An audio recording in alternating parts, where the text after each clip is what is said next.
Directly and indirectly, they are the politicians. For the vote bank, for the power, for the money. The thousands of innocent people that have been killed in Afghanistan goes to Iraq. More people are being robbed, more people are being raped. The main purpose is what? Oil. It's an open secret. They have Buddhist terrorists, they have Hindu terrorists, they have Sikh terrorists, they have Jewish terrorists, we have Christian terrorists. Terrorism is not the monopoly of any religion. It is not.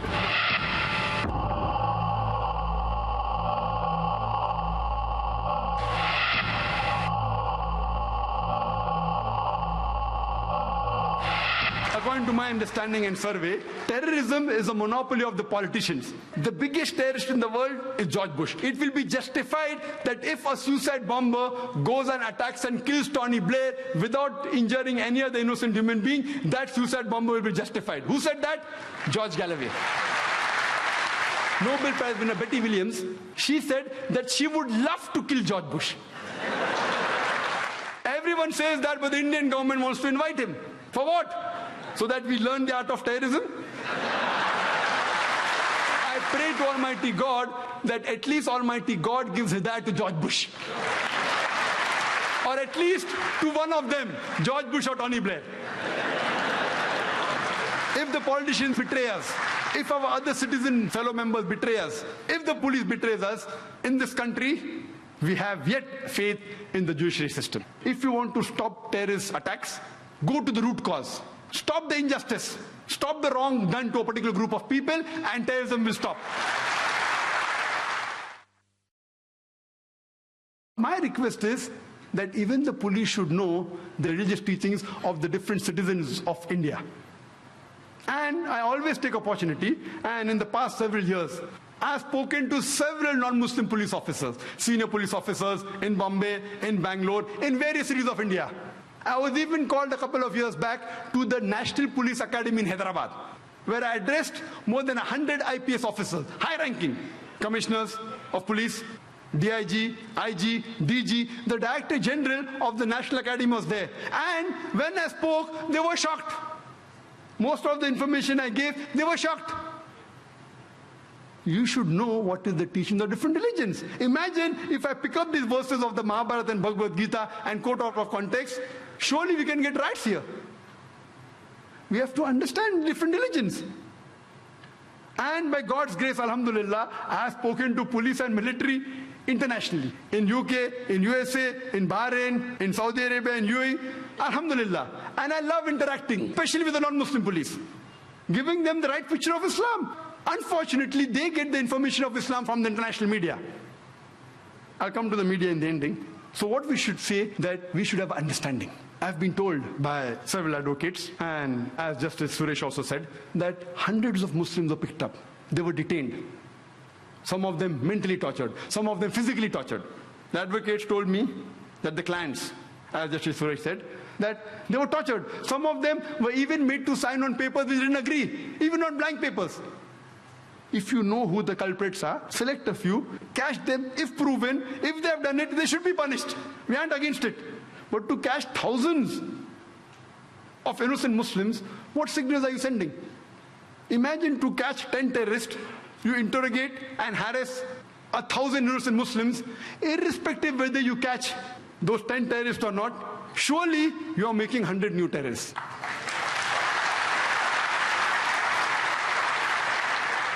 Many non-Muslim senior police officers in different parts, in different cities of India, and one particular in Bombay, he told me, Zakir bhai, Dr. Zakir Naik, I will only be happy if you give talk in Hindi and Urdu. Your talk should be heard by the masses. I didn't speak. Recently, a couple of years back, I started speaking.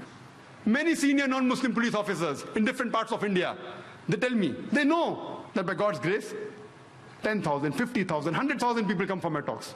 And when I went to Kashmir, because I was the official guest, I met the minister, power minister, chief minister, but at that time the governor of Kashmir, Saxena, he wanted to meet me. My schedule was tight.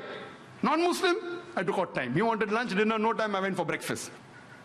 Saxena, the governor of Kashmir, he happened to be an ex-military man. I forgot his post, some colonel or major or high post he was. And we discussed. He was caring for the people of Kashmir. Later on, he comes to Maharashtra, he comes to Bombay. He wants to meet me. He calls me to the Raj Bhavan. the governor's house. I go and meet there. He tells Dr. Zakir Naik, you know, the impact that you had in Kashmir, the people that follow you, we want you to come again. We want you to come on the television of Kashmir. We want to come on the radio. But what my question is, that do you think my talk will be effective? I know that there is not a single verse in the Quran which justifies the killing of innocent human beings. There is not a single saying, a hadith of the Prophet, that you can kill innocent human beings even if they belong to the same community that does an injustice to you. I know that. I can speak. But imagine if thousands of innocent Muslims are being harassed. They tell us that most probably it's a hand of the LET, Lashkar-e-Toiba. For sake of argument, I agree with it. And the police tells us that the local hand should be involved, otherwise the bomb blast can't take place. I agree with it. Imagine the Lashkar-e-Toiba, if they're involved, if you interrogate 1,000 innocent human beings, they'll get ready-made recruits. Ready-made. You torture them, ready-made recruits. Isn't the police helping the Lashkar-e-Toiba? I'm sorry, please don't get me wrong. I don't want them to misunderstand me, otherwise they'll come to arrest me also. What signals are you sending? Imagine if I agree with you that your theory is correct, that Lashkar-e-Toiba is involved and they want local hands. You should get the Muslims in confidence. You can't round up 1,000 innocent Muslims. We know, we understand that getting the culprits is very difficult, especially because the bomb blast was done with precision, with accuracy. It was a mastermind, according to the police. We know it is difficult. We understand your case. But that doesn't mean, in the name of interrogation, you pick up a few innocent people. We can understand. But thousands, what message are you sending? Do you think my lecture will be effective? Maybe I will be able to convince 2, 3%, 5%, not more than that. So we have to solve the problem. What is the root problem? And the police should get the confidence of the citizens. If that is not there, how will they be able to stop terrorism? And if you want respect, you should give respect. There were good policemen also. Many of my friends who are advocates and lawyers, they told me that there were good policemen who helped the people when they were harassed. Some of the policemen had a very good heart. They helped them, they supported them. But generally, oh, you have a beard. Why do you have a beard? Oh, you have trousers above the ankle. Why do you keep it? Wearing a cap. As though it is mentioned in the rule book. A terrorist should have a beard, should have trousers above the ankle and a cap. Then I would be number one terrorist. Even I have my trousers above the ankle, I'm wearing a cap and I have a beard. What signals are you sending? There should be a proper training, a proper understanding of the religion of Islam. That's what William, when he advised, he told the US government that you don't know Islam. George Bush doesn't know Islam at all. It was an article that came yesterday in the midday. He doesn't know. Unless you don't understand, how will you be able to solve the problem? I don't want the police to misunderstand me. When I tell the Muslims that killing innocent people is wrong, though many Muslims disagree with me, Quran condemns it. Our Prophet condemned it. Killing any innocent human being, you can't justify it. I have to speak the truth. At the same time, I even have to speak the truth to the police force. I hope they understand the situation. And according to Julio Ribeiro, he writes an article in Hindustan Times, I think it was the 9th of September. He says that more the unnecessary arrests that are made, to get a breakthrough becomes more difficult proportionately. The more unnecessary people you arrest, the chances you get at the real culprit is more difficult. On the 2nd of September 2006, there was a good gesture by the Police Commissioner of Bombay, A.N. Roy. He wrote a personal letter to a couple of hundred Muslim leaders saying that the investigation is unbiased, we aren't harassing the Muslims. I too received one of these letters. And he said that if there is any query, any questions, we can come and sit across the table. We can talk. It's a good gesture. The letter came recently, just maybe a week back. I only hope it is not a theoretical exercise of public relations. If it's practically implemented that innocent Muslims should not be harassed, if you really want to get the confidence, you see to it that you get the confidence of the Muslims. And then only you will be really able to catch the culprits. And if you get the culprits, whoever they are, surely they have to be punished. We know the authorities, they tell us that why majority Muslims have been picked up. And the argument given was that when we analyze that in Punjab terrorism, majority people arrested, they were Sikh. In Ulfa, in Assam, majority were Hindus. In Tamil Nadu, LTT, they were Hindus. So, but natural in Bombay, because, we think it's linked with Pakistan, Kashmir, it would be Muslims. I agree with you for sake of argument. If a terrorist attack is done in Punjab, the majority people living in Punjab are Sikh. So if majority Sikhs are arrested, it is logical. In Assam, majority are Hindus, so if Hindus are arrested, it is logical. In Tamil Nadu, majority people living are Hindus, so Hindus are arrested, logical. In Bombay, are the majority people living Muslims? The Muslims are in minority. So why are they being picked up in majority? If you think it's an act of Kashmir militant, if you have got records, we have got no doubt with that. But do you mean to say the LTT can't come to Bombay? Do you mean to say Ulfa can't come to Bombay? Do you mean to say 6 terrorists can't come to Bombay? You cannot say 100% this act have been Muslim. You can say high possibilities, and if you show proof, we are with you. What we are trying to tell you, that identify the people who are responsible, catch them and punish them. But not thousands of people, innocent Muslims being rounded up. Terrorism is not the monopoly of civil records. Just a couple of months back, according to the ATS of Maharashtra, 16 members were arrested from a hardcore Hindu organization. They were involved in 3 bomb blasts in mosques. Mahmudi Mosque in Parbani, one of the mosques in Jalna, one in Pune, 3. And recently on 6th of April, in one place, by mistake, a bomb detonates by mistake. While they were making a bomb, it exploded. It killed 4 people and 11 were injured. When inquiries were made, many people belonged to the same hardcore Hindu organization. And they found there that the plan was that to attack the mosque in the guise of Sikh. This took place in Nanded. Sikh, why? Because there was a rift going on between the Muslims and Sikh. A Sikh girl married a Muslim boy, so there was tension, so they wanted to take advantage. So they wanted to do an act in the guise of Sikh. There are cases we know that Hindus have attacked wearing caps and beards. So you can't say 100% Muslims are involved. Maybe high possibilities, I'm not saying no. Recently, a few days back, on Friday, 8th of September, 4 bomb blasts took place in Malegaon. One outside one of the mosques, one outside a graveyard, in which 35 innocent Muslims were killed and more than 100 innocent Muslims were injured. Again, prime suspect, LET. Can be, but not prime. Imagine, it is a game plan. It's a name game. If you go to America, it's Al-Qaeda. Here it is LET. According to an article that came in the DNA on the 6th of September, a person by the name of Joseph, he writes that the foreign experts, they tell that if you involve yourself too much in the blame game, you lose focus and the main culprits are never caught. You do a proper investigation. If really they're caught, they have to be punished. Irrespective whether the terrorists are Muslims or non-Muslims, whether they belong to Kashmir, whether to Pakistan, whether Ulfa, whether LTT, if they are proved to be involved in that, they should be punished. I am not here to support any terrorist act, not at all. But if you want to get to the bottom of it, you should know that this should be done meticulously. We should take the citizens in confidence. One of the other cause is the media. Mainly that media which is controlled by the politicians. We have to be careful of this.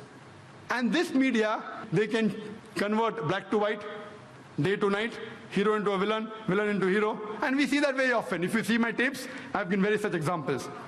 But in India, it's fortunate that the more popular media is not controlled by the politicians.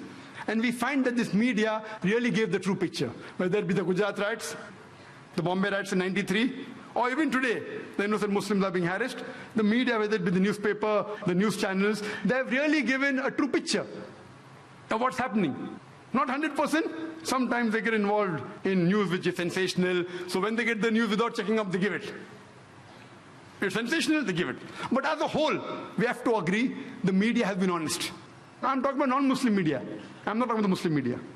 And here we find that they were honest and they projected the real picture. But what we have to be careful is of the media which is controlled by the politicians.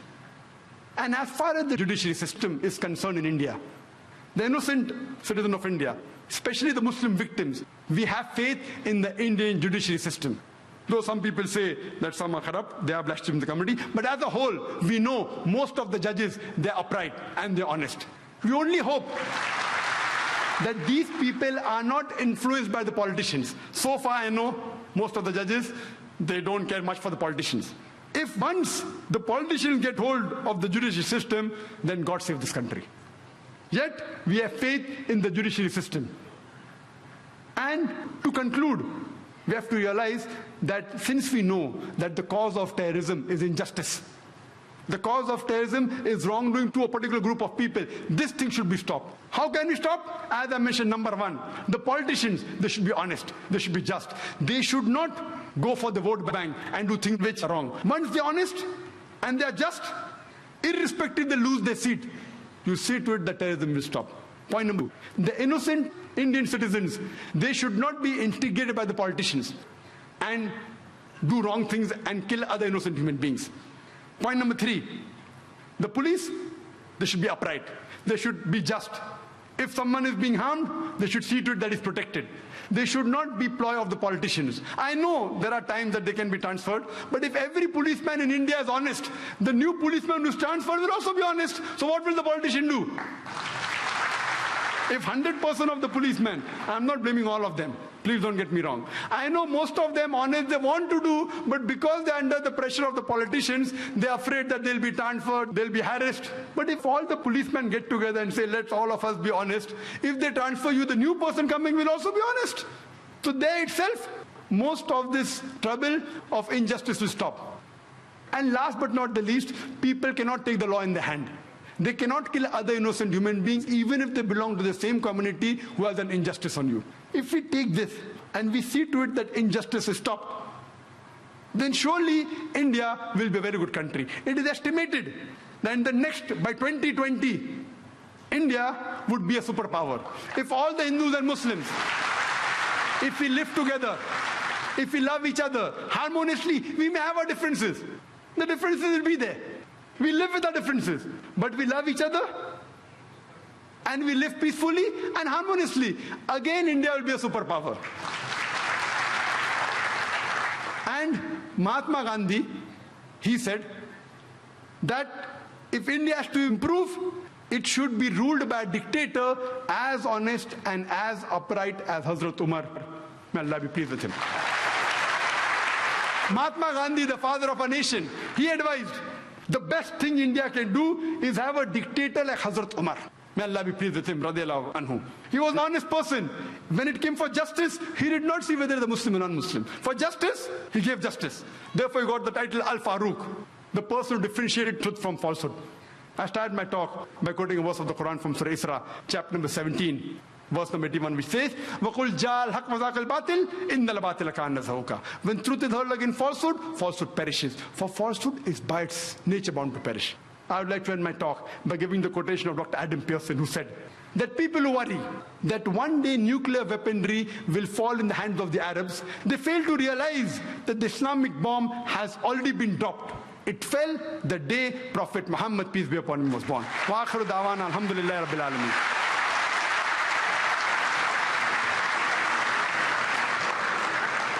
Jazakallah, thank you for your appreciation of the talk.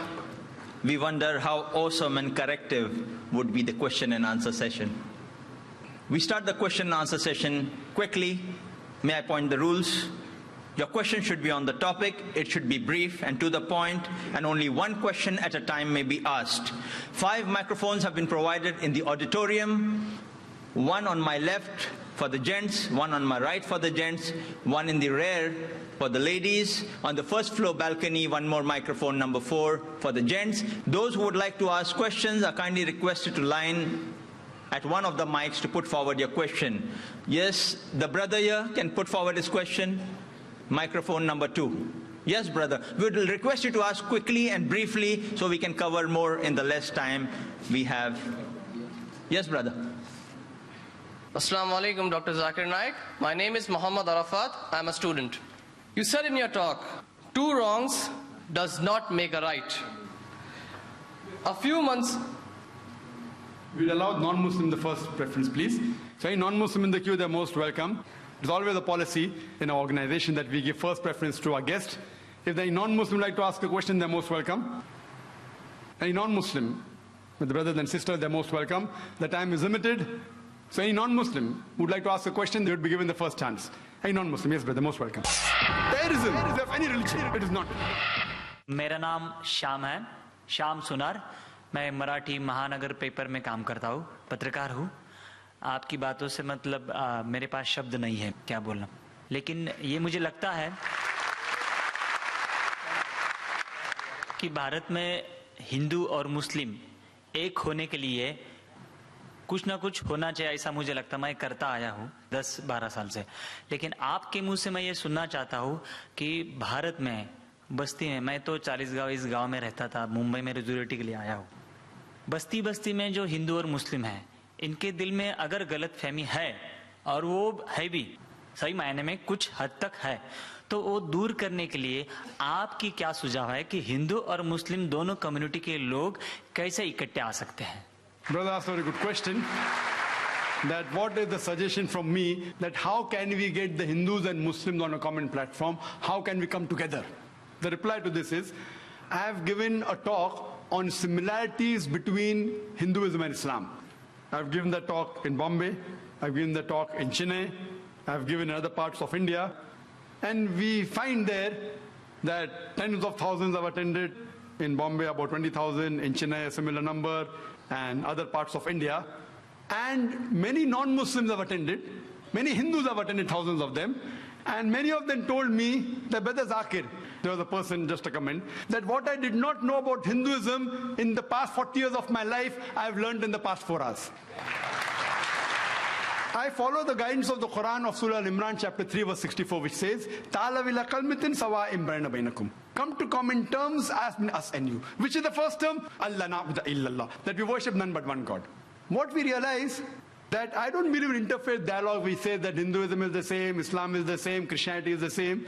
This is just a gimmick. If I ask the Hindu Pandit, will you become a Muslim? He'll say no. If I ask the Muslim, will you become a Christian? He'll say no. If I ask the priest, will you become a Hindu? He'll say no. So what is same? It's not same. We have to agree that there are differences, but there are similarities also. Let us agree at least to follow the commonalities. What is different, keep it aside. So what I say, that take all the religious scriptures, whether it be the Bhagavad Gita, whether it be the Veda, the Upanishad, the Bible, the Quran, at least what is common, what is different, keep it aside, we can discuss some other time, but at least what is common, let us agree to follow it. And I've given the talk and I've showed so many similarities. So many. So you can refer to my video cassette. And what happens, many of them are not aware, the Muslims are not aware of their religion. Similarly, the Hindus are not aware of their religion. Many of the Muslims objected, similarities between Islam and Hindu is impossible. So many of the people came in the talk to attack. The Rabbi, I'm bowling, what nonsense. Hindu and Muslim same. Ho hi nahi sakta hai. But when they heard the talk, they were shocked. Those who came to attack, they agreed with the talk. Similarly, many Hindus came. So what we realize, that what is common we should follow. And number one is Allah na'budu illallah, that we worship none but one God. That's the most common thing, and which you can give quotations. And we can give quotation from the Vedas, from the Bhagavad Gita. It is mentioned in the Chandogya Upanishad, chapter number 6, section number 2, verse number 1. Ekam evidityam, God is only one without a second. It's mentioned in the Shvetashvatara Upanishad, chapter number 6, verse number 9. Nachasya kasij, janita na chadipa. Of him, there are no Lord. He has got no parents. These are Sanskrit quotations. That means Almighty God has got no parents. He has got no Lord. Furthermore, if we analyze, it is mentioned in the Shvetashvatara Upanishad, chapter number 4, verse number 19. Natasti pratimasti. Of that God, there are no images. There is no pratima, there is no photograph, there is no idol, there is no image. Same thing in Yajurved, chapter number 32, verse number 3. Natasya pratimasti. Of that God, there are no images. So if you go back to your Vedas and your religious scriptures, it speaks about one God. So people many times are not aware of the scriptures. And when the question, just a couple of days back, I had given an interview to Star News. They asked me, Brother Zakir, what is your view regarding Vande Mataram?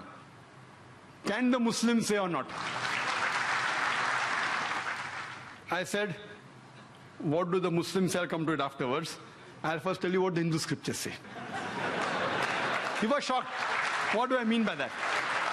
I said, if anyone who's a scholar of the Veda agrees that God has got no pratima. So when you say Vande Mataram, that this country is my mother and you call it God, a person who's a scholar, I'm not talking about the normal people who don't know about the scriptures, but you ask a scholar, he will say that Vande Mataram goes against the Vedas. Because Vande Mataram in no less than 3 places it says, I bow down to thee. I worship thee. If you see about the Arya Samaj and you see the various top scholars, they think that according to the Vedas, idol worship is not permitted. There are verses in Bhagavad Gita, chapter number 7, verse number 20, which says that you should not do idol worship. So here when we go back to our scriptures, unfortunately, they believe in a form of pantheism. So even according to the Vedas, if you're a good scholar, this song, Vande Mataram, that I bow down and I worship thee, as I quoted in Sanskrit about Upanishad, it's against. Even in Islam, there are 12 lines which are objectionable. 3 times it is said Vande Mataram, which means I bow down to thee. If once it says that this country is my mother, once it says I will kiss the feet, once it says about the divine things, about the smile, talking about divinity, it calls it Lakshmi, it is called Durga. All these things are objectionable. We Muslims, we love this country, but we will not bow down to anyone but to Almighty God. Even a mother who has born in a womb for 9 months, we love her, we respect her, but we will not bow down to our mother, to our own mother. The number 1 human being who we love and respect in the world after Allah subhanahu wa ta'ala, it is Muhammad sallallahu alaihi wasallam. We will even not bow down to a prophet Muhammad, peace be upon him. Is it required that we should sing this song, Vande Mataram? It is a political gimmick. Politicians, they thought they get the vote bank. They even made a gimmick on the date. You know when it was written by Bankim Chand Chattopadhyay in 1876. It was published in 1882. So where is century come now? And where's 7th September? They made a mistake, the political gimmick. Furthermore, even a Muslim living in Saudi Arabia, he cannot bow down to his country, Saudi Arabia. Even a Muslim living in Pakistan cannot bow down to Pakistan. It is shirk. So to say that the Indian Muslims are not patriotic, it is our religion.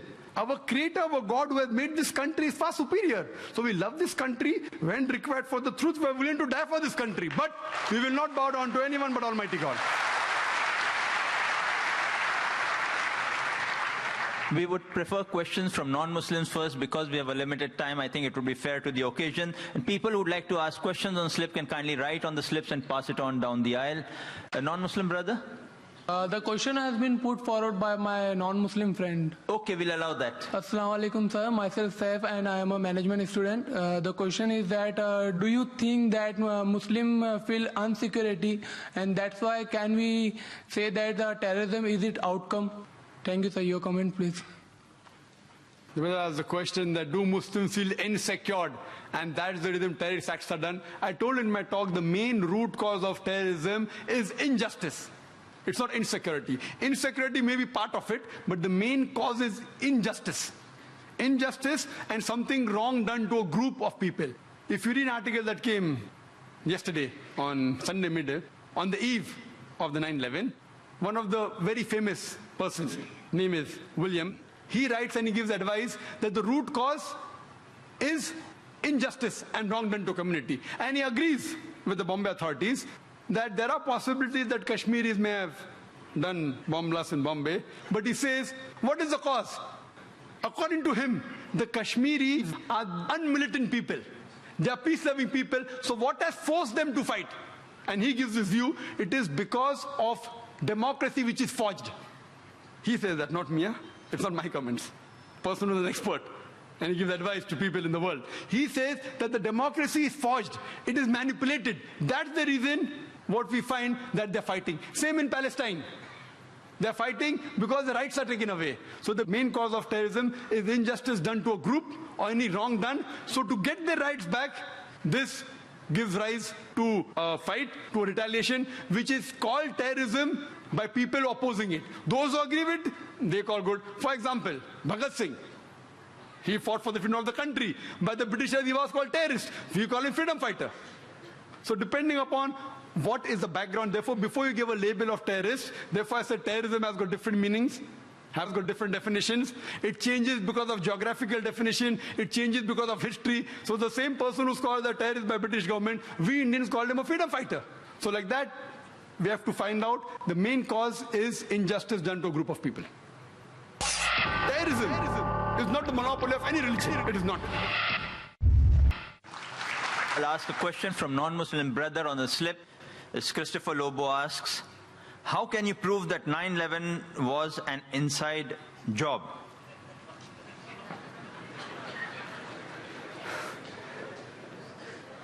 Brother Lobo has asked that how can I prove 9/11 was an inside job? I've got the proofs, I can repeat the proof, it has been proven by other people. Just a few days back, there was an article that came in the newspaper that 75 professors of US, they say, they believe that 9/11 was an inside job. And in the article, it was mentioned, it came in Times of India, I think on the 7th of September. It says that 75 professors and scientists belonging to different universities from different parts of US, they believe that 9/11 was inside job. And they say that there were some politicians in White House who have engineered the destruction of the Twin Towers. And they say the main reason was so that they could attack and they could have control of the oil-rich countries. Open secret, I told you. One of the professors by the name of Steve Jones, he says that we do not believe that 19 hijackers and a few men in the cave in Afghanistan could have done such a professional job alone. They could not have done it. We don't believe. And by God, we are going to come to the truth and we are going to expose. We don't believe in the theory of the government. They don't believe in the theory of the government. And he further goes on to say that we as being professors and scientists, we know that the steel beam of the Twin Towers, they couldn't have melted at the temperature at which the jet fuel was there. And there were systematic bomb explosions which caused this to come down. Otherwise, it cannot come down. There are many tapes. There are many books written against it. I happen to watch many of them. I even happened to watch the video recording of this Professor Steve Jones. And yesterday's paper, we get another news. 3 days later, Professor Steve Jones sent on a paid leave.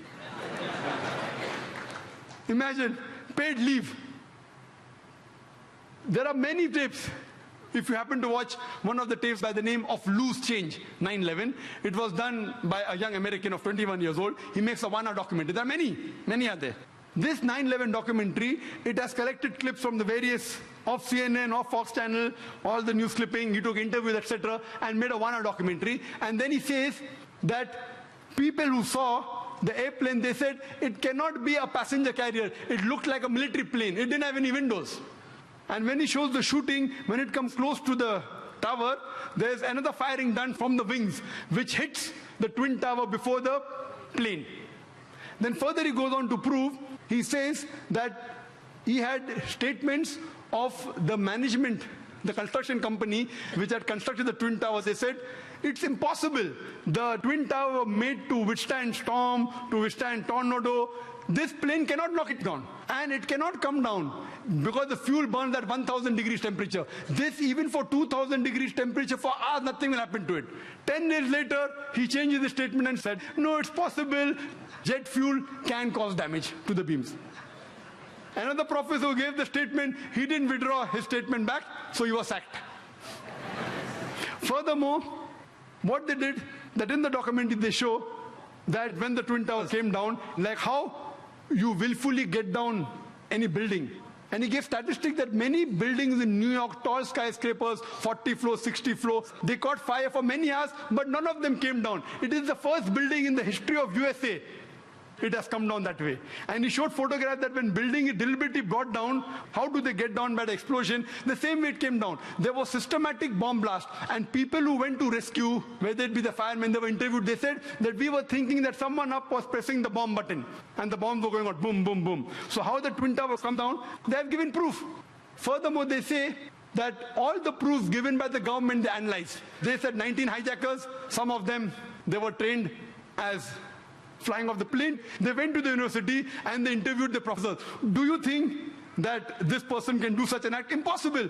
The way the plane took a turn, and I have personally spoken to senior pilots who have flown big Boeings and Airbuses for several years. They said it's impossible to take such a turn.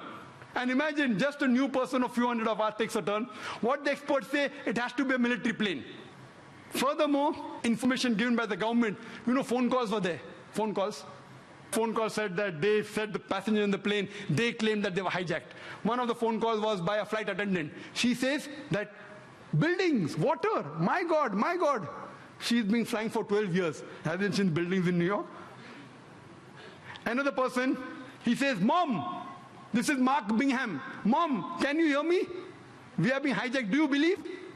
The question to be asked, if I'm going to speak to my mom, I will say Zakir. I'll not say I'm Zakir Naik speaking. He said I'm Mark Bingham. Mom, I'm Mark Bingham. If Mark has to speak to the mom, he will say I'm Mark. He will not say Mark Bingham. He gave systematic proofs. Do you speak to your mother telling your surname?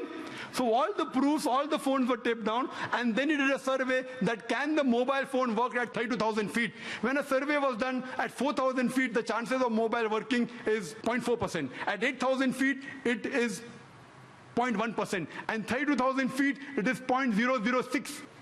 0.006. There's no chance. And the documentary says that today, USA is spending millions of dollars to reach mobile at that height. In 2001, they did it. Then there are many documentaries. Then the documentary says that there are black boxes. Every plane has got 2 black boxes. And the black boxes can withstand a temperature of 3,000 degrees centigrade for several hours. And in just 1,000 or 2,000 degrees, all the black boxes have been destroyed. He goes on systematically. And immediately, after a couple of weeks, Osama bin Laden, he gives an interview on the Ummah magazine. And he says that I am a Muslim, I will not lie. According to me, killing innocent women is prohibited, it is wrong. Killing innocent children is wrong. Killing any innocent human being is wrong, and Islam condemns it. Osama bin Laden giving an interview and saying that. A couple of days back, you get a video clipping from Al Jazeera. Osama bin Laden training 9/11. Because 75 professors say it's an inside job, now they manipulate, and after 5 years they're showing on the television. Why? So here we realize everything, it was inside job. And these 75 professors, they have promised, by God, we will come to the bottom of it. Regarding the second attack at Pentagon. At Pentagon, when the airplane crashed, there was no scraping on the grass. Nothing. Only a hole in the Pentagon.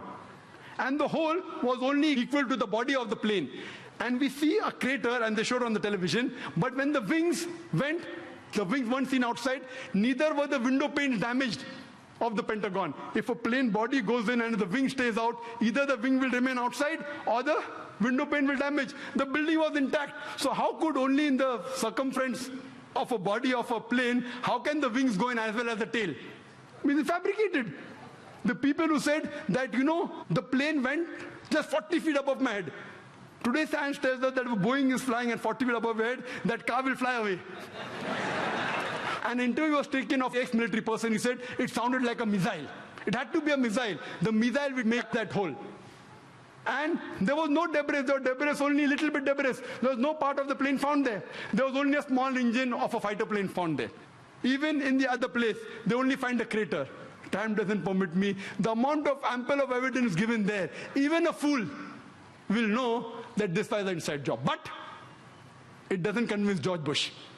And what they say, the reason is only to attack Afghanistan, Iraq, and then Iran. They have been predicting that Iran is going to be attacked. They want to have control of the oil-rich countries. So this terrorist attack is for what? One is injustice. Second is for money, is for power. And many politicians find that he's going to lose the vote, he creates a fear psychosis. Okay, you better elect me or the Muslims will get you, and they elected. Same thing in Gujarat. A fear psychosis was created. If you don't elect us, the Muslims will kill you, and the government came back in power. So what we realized, that this was nothing but an inside job.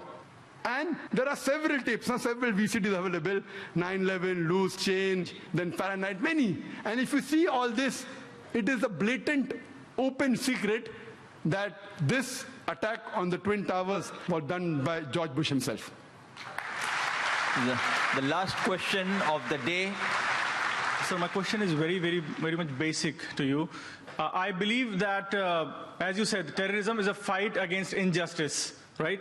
I also believe that terrorism is somehow a fight against the government by common people.